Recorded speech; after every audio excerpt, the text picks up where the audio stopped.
আসসালামু আলাইকুম। আশা রাখছি সবাই ভালো আছেন। আলহামদুলিল্লাহ আমিও ভালো আছি। আজকে আমি শেয়ার করব সকালের নাস্তায় যে পরোটাটা আমি তৈরি করি, আর যেভাবে আমি তৈরি করি ঠিক সেভাবেই আমি আপনাদের সাথে শেয়ার করব। প্রতিদিন তো আমাদের পরোটা খাওয়া হয় না, মাঝে মাঝে পরোটা করলে সেই পরোটাটাই আমি আজকে শেয়ার করব। তো আমি চলে যাচ্ছি পরোটা তৈরি করি কিভাবে আমি সেটাই দেখানোর জন্য।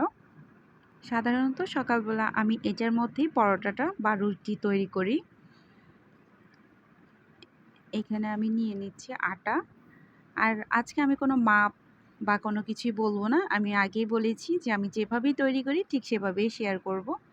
আর দিয়ে দিচ্ছি লবণ। এবার আমি দিয়ে দিচ্ছি চিনি কিছুটা অল্প পরিমাণে। পরোটার সাথে আমার একটু চিনি ভালো লাগে, তাই আমি এভাবে চিনিটা দিই।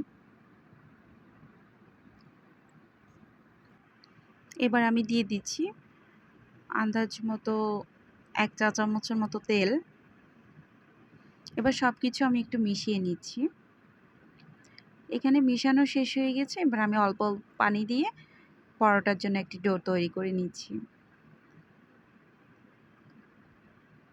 আর পানিটা আমি একসাথে দিচ্ছি না, আমি অল্প অল্প করেই দিচ্ছি।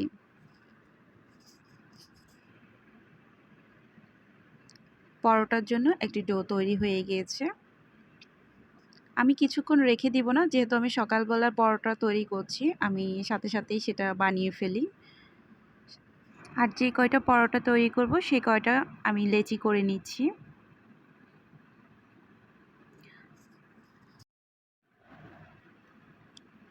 এবার লেচিটাকে হাত দিয়ে ঘুরিয়ে ঘুরিয়ে আমি এবার পরোটা তৈরি করার জন্য বেলে নিব। উপরে আমি কিছুটা আটা দিয়ে দিয়েছি। এবার আমি তৈরি করে নিব একটি রুটির মতো গোল করে। আর রুটিটা গোল হতে হবে এমন কোনো কথা নেই। আমার রুটিটা তৈরি হয়ে গিয়েছে। এবার আমি উপরে দিয়ে কিছুটা তেল দিয়ে দিচ্ছি। আর তেলটা পুরো রুটির মধ্যে আমি এভাবে মেখে নিচ্ছি। এবার আমি উপরে দিয়ে কিছুটা আটা দিয়ে দিচ্ছি, খুব অল্প পরিমাণে।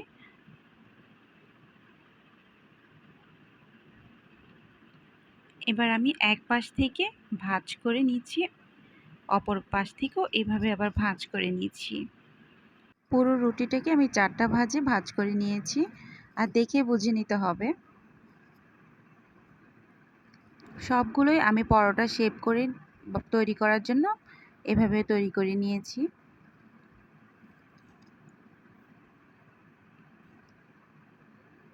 স্কোয়ার শেপ করে আমি পরোটাটা তৈরি করব, তাই আমি এভাবেই নিয়ে নিচ্ছি। আমি উপর দিয়ে কিছুটা তেল দিয়ে দিয়েছি। তেলের পরিবর্তে আটা দিয়েও আমি পরোটাটা তৈরি করি, আর সেটাও আমি দেখিয়ে দিব।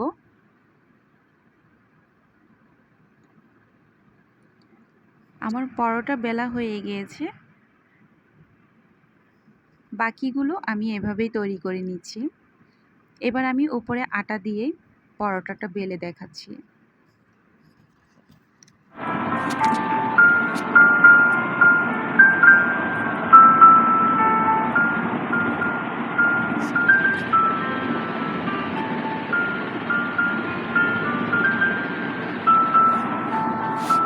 সবগুলো পরোটাই আমি এখানে বেলে নিয়েছি। এবার আমি ছেঁকে নিব পরোটাগুলো।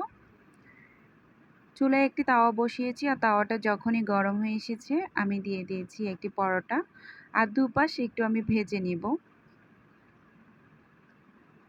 ভাজা হয়ে গিয়েছে, আমি এবার একটু চারদিক থেকে তেল দিয়ে দিচ্ছি।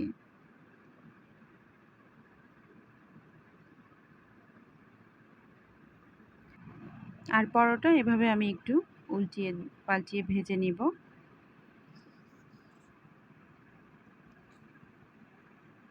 এইভাবে চেপে চেপে পরোটাটা যদি ভেজে নিই তাহলে পুরো পরোটাটাই সুন্দরভাবে ভাজা হয়।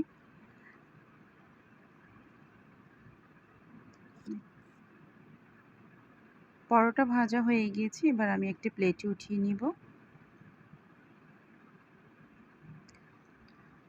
বাকি সবগুলো পরোটাই আমি এভাবে ভেজে নিচ্ছি। সকালবেলা খুব সহজ করে আমি এভাবে পরোটা তৈরি করি। আর এই পরোটাটা তৈরি করতে খুবই সহজ।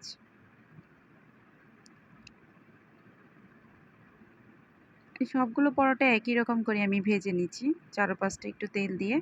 সকালবেলা যেদিন পরোটা তৈরি করি আমি এই পরোটা এভাবেই তৈরি করি।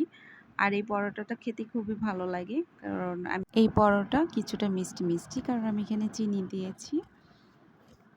আর আজকে আপনাদের সাথে শেয়ার করতে ইচ্ছে করলো। যদি ভালো লেগে থাকে আমাকে কমেন্ট করে জানাবেন।